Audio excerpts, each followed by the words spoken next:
a shout out to Johanna Caprabon and Carolyn Butler, who are two master's students who have been working behind the scenes on the UNC campus. Johanna's been our program TA for the summer and is doing all the online tasks. So if you have questions online, please let Johanna know. And Caroline has been doing a great job of working with our RU student, Chelsy Rivera. Chelsy is a rising senior at the University of Puerto Rico, Mayagüez, who's studying industrial microbiology.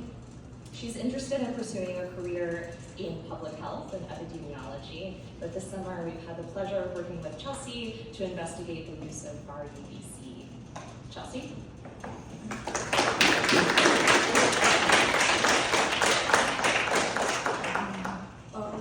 So hello everyone.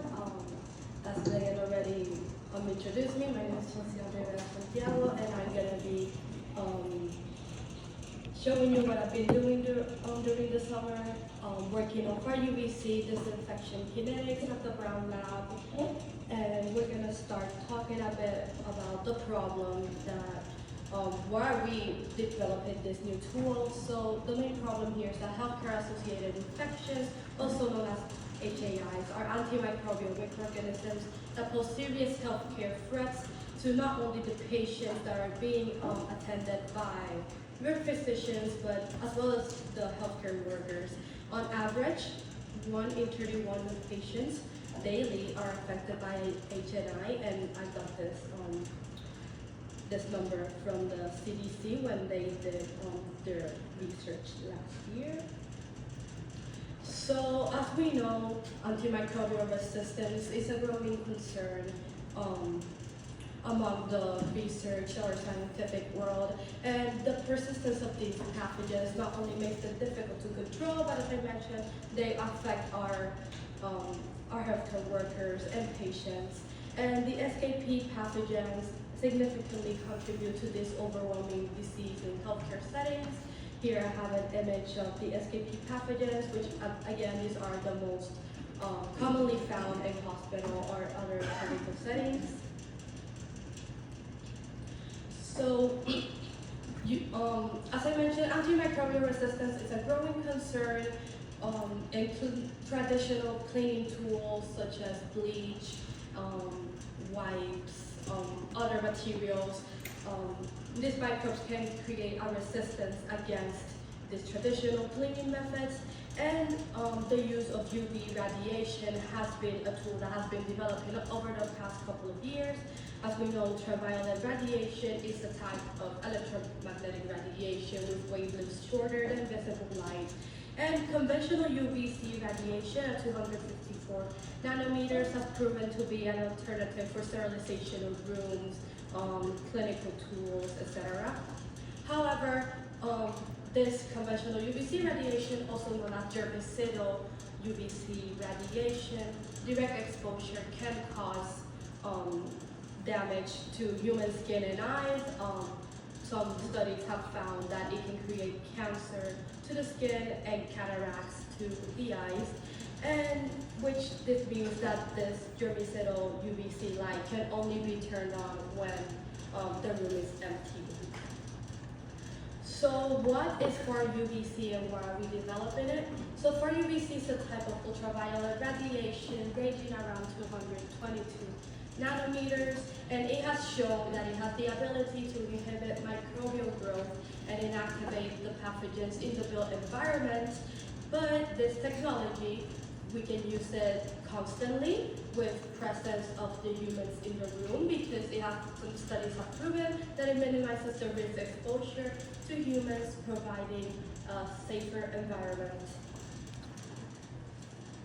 So to summarize a bit the experiment, we focused on exposing the most common HAIs, the SKP pathogens in this case, to far UVC technology and various common hospital surfaces to examine the deactivation of these pathogens. And basically for our hypothesis, we expect that far UVC is an alternative and effective tool to inactivate microorganisms in built indoor environments. So for the process, we started washing the bacterial cells, and afterwards afterwards, we inoculated them. As we can see here, I have, we call them coupons, but we had different surface types. In this case, I put there a tile, which was one of the surface types that we used. After inoculated them, we exposed it to this setup. I did the best I could to like the image of the setup. The UV light is at the top, around 15 centimeters away from the coupon. Afterwards, we eluted and diluted the coupons. And for the enumeration and incubation, we would either spot plate or spread plate these. And finally, after incubation, after between 18 to 24 hours, we would count how many cells grew and do our data analysis. So here I have a graph of the results I got. So acrylic, tile, and vinyl are among the most common surface types found in hospital settings. So here this graph is a log reduction value graph, which is a way to measure the effectiveness of disinfection or sterilization process by quantifying the reduction of microorganisms. In this case, as the log reduction value increases, we would expect as the dose increases, the log reduction value increases. So here on the first graph, we have E. coli plus acrylic, and this is like the graph we both, our hypothesis was most expecting. As you can see, the higher the dose, the higher the log reduction values. And this was the most steady upward curve. However, with the tile and vinyl ones, we got a bit of mixed results. The tile one, it looks a bit of a flatter curve. It's still, at a high dose, we still achieve some inactivation. However, the E. coli with the vinyl, this showed some mixed results. Like it first started going up as the dose rose, but for some reason, at the highest dose, the log reduction value decreased. And we concluded that maybe the physical properties or the dose differences could play a role into these results. So for future directions, we want to explore the UV efficacy in other common materials found in healthcare settings. Those three are, again, among the most common, but I know other surface types exist in hospital settings, so we would like to use them for future research, and I guess we could start studying as well how surface properties affect the dynamics and the UVC efficacy. We would also like to research a bit more about the whole microbiome disinfection and how far UVC shapes the microbiome composition.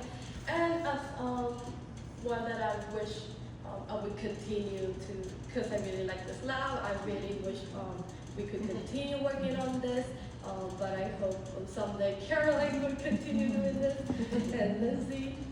For UVC efficacy and dose optimization in real world settings, as I mentioned during my procedures, we were doing it on the setup, having the most sterilized environment as possible, and I think for the future directions for UVC efficacy and dose optimization in real world settings could have some difference in our results. So that's it for my presentation. I would like to shout out especially to Megan and Caroline. You guys were the best in this lab. Shout out to Tyler as well for helping me. And yeah, I hope you guys enjoyed this. Any questions?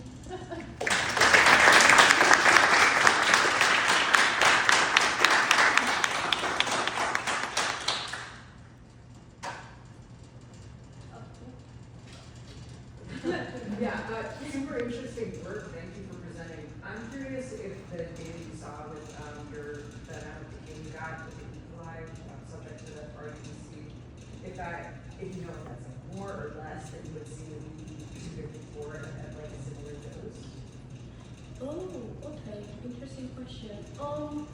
So we didn't really see the difference between 254 nanometers and 222 nanometers. However, that would be really interesting to compare both. Yeah, I think we could put that in future directions. Some studies have shown it has like a similar effect in the disinfection, but yeah, it would be interesting to know what is the difference, if there is any. Awesome, cool. So there's a question online that says, was the washing step designed to remove exopolysaccharides from the culture? If not, why was this step necessary? And if it was to remove the exopolysaccharides, how does it impact the validity of the step? Okay, so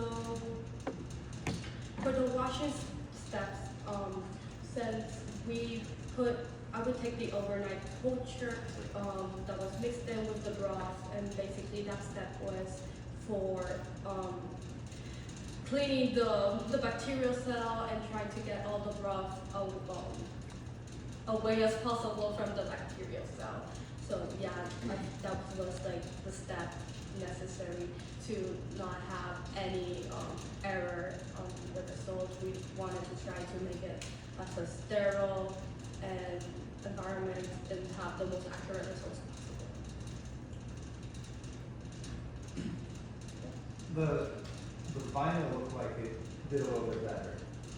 Was there differences aside from material in the coupons, like color or thickness or anything that might explain those differences?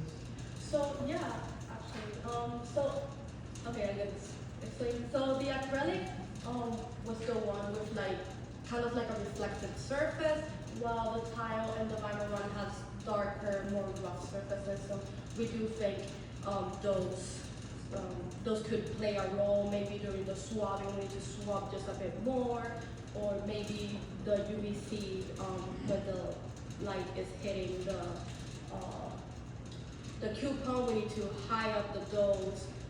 As I mentioned, the UV lamp from the coupon is 15 centimeters away, so maybe we need to put it in closer to the coupon.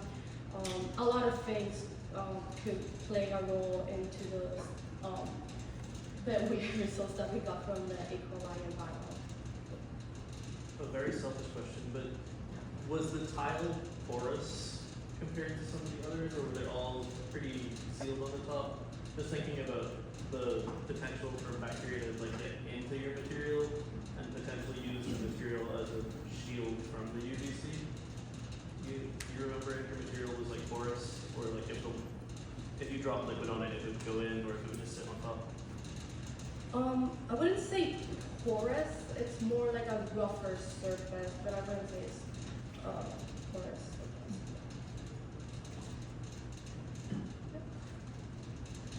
Okay. Okay. Thank you.